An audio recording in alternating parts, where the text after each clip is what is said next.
Full chefs is wonderfully exciting, but just now, when Kuching ate this dish he had longed for, the enormous power unleashed by the fulfillment of this desire resonated with the stove god's statue, and caused it to manifest once more the form it took in the past. Of course, the stove god himself is not contained within the statue. The true stove god has been here with us all along. How does it feel, seeing a statue of yourself from your glory days? Look at him. Still so majestic. Glory days? Wait, what happened? Did Groba used to be different from now? Oh, yes. Back in his day, your Guoba was once the patron god of the soil, but all the wisdom and power he had then, he has since surrendered to the soil itself. A god surrendering their power to the soil. I have heard this turn of phrase before, but the kinds of trials and tribulations that a land can face are far more than you could imagine. The threat of disaster will never fully disappear from Li. He once walked with you over the barren plains until you arrived at last at the harbor. He joined you in building your dwellings, and it was his hand that lit the very first street lamp of Liyue and brought the aroma of cooked food. You mortals no longer remember him, but back in the age when you did, he was the closest of all the Adepti to the common folk.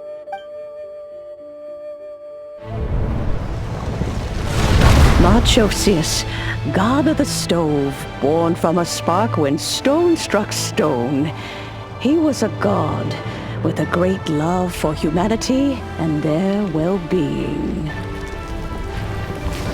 Millennia ago, the people sought to expand their city. They built a dwelling on the plains and called it the Guili Assembly. The stove god cared greatly for the people, turning himself into minions who went into every home, fostering food and solidarity alike. Alas, their home was taken by a flood. The waters ravaged the Guili Assembly and forced the people back south to Liyue Harbor. Though the distance was not far, the journey was plagued by a terrible storm. For a dozen days, the Adepti stayed by their side. During this time, the stove god cooked an ancient delicacy, flatbread with a meat sauce to stave off the cold and damp, fit for those on the move. Centuries later, disaster and plague arose once more.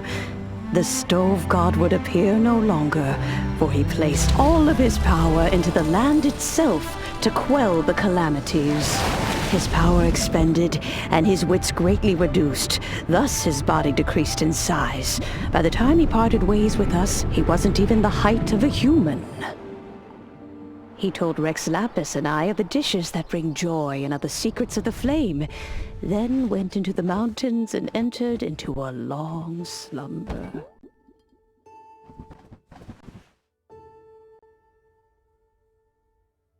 The stove god departed, and Guoba was born. When he awoke, he ate the chili mince cornbread buns placed on the offering table by a young lady in yellow. Though he did not remember the past, he was profoundly moved and decided to follow this young lady thereafter.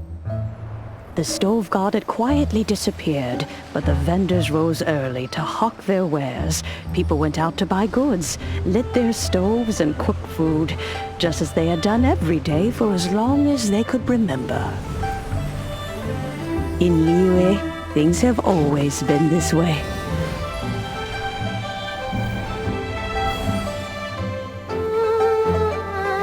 Nature provides, the mountains rejoice.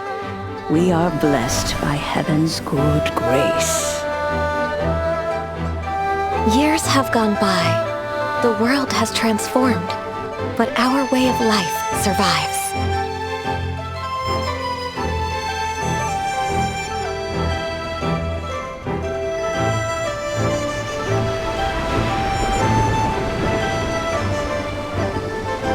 Fame and fortune is only a season. It is the moment that we should embrace.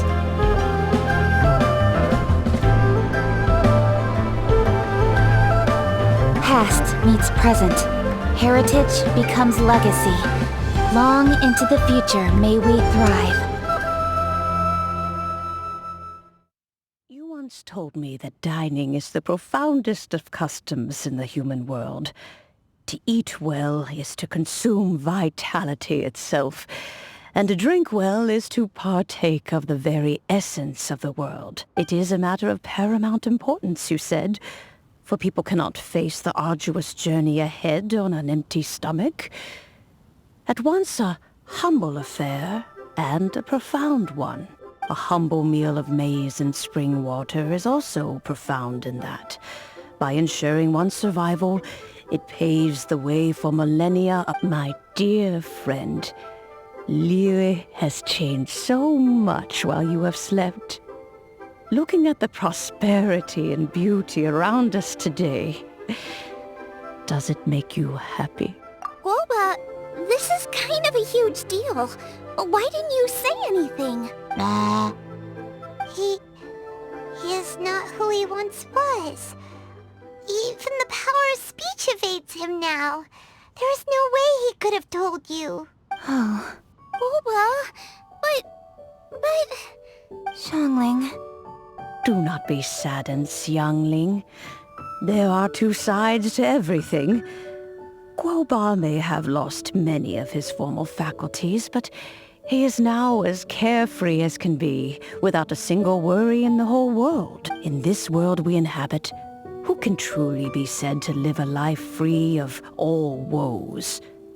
Those with the mind and with the knowledge will certainly be troubled by all manner of things, but he has gone further than us in his journey. He had both wisdom and courage. Everything he took upon himself, he was also ready to part with.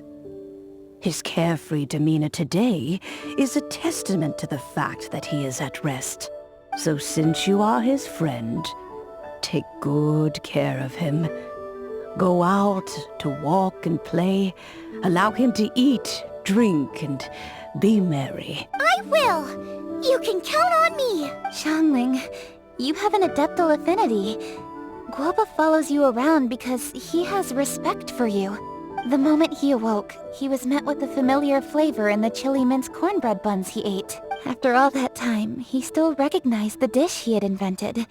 And he approved of you as the one who had cooked it. That's right. The taste of one's home cuisine always brings back memories of home. You may be the first person in history to give the stove god the experience of being a satisfied customer. That makes you quite a remarkable chef. If that's true, I couldn't be happier. Because... Well then, it's getting late and I still have things to do. Time for me to say goodbye. Traveler, Paimon, Xiangling, thank you all very much. I look forward to spending more time together in the future. I guess my dad's probably heard the good news already, but I should still go catch up with him. Master, it's been a while since you came by. Why don't you join? He thinks about you all the time, you know. He's always... Oh, goodness me. Then, far be it from me to refuse. Off we go then. Let's saunter over gently and see how all the city folk are.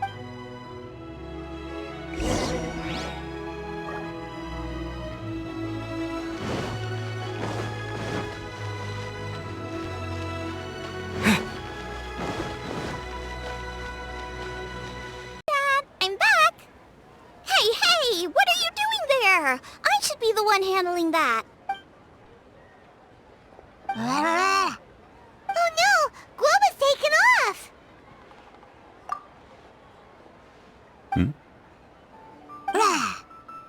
Oh, it's you. Hello there, old friend. Oh, bless my soul. Are you out for a stroll as well? Given the season, it felt fitting to take a leisurely walk while the meal is being prepared. Quite right. And it also gave us the chance to run into you. Guoba may not recognize you, but as ever, he seems quite delighted to see you. So, Guoba doesn't remember anything, but can still feel when something's familiar? Friendship will always withstand the ravages of time. Traveler, what do you think of the name of this festival? Moonchase. The moon is a carrier of countless emotions. So many things only seem to surface as we gaze up beneath its poignant glow. Wherever the moonlight shines, the heart is wont to follow. Fond memories of those no longer with us. Debts of gratitude to old friends. The meaning of ages past and gone. All wrapped up in the city that has existed for so many moons to date. All these things and more. They are why people chase the moon. In old age, the sight of many things puts one in a wistful mood. But children are always a beautiful sight to see. Such exuberant life force. It seems to well up from deep within the land itself. A land that has been in existence for so many millennia, and yet one that still dazzles today. Traveler, this Moonchase festival has been all the more entertaining with you here to witness it. Now, let's have Xiangling brew us a nice pot of tea. We shall drink and chat at our leisure. Specialties?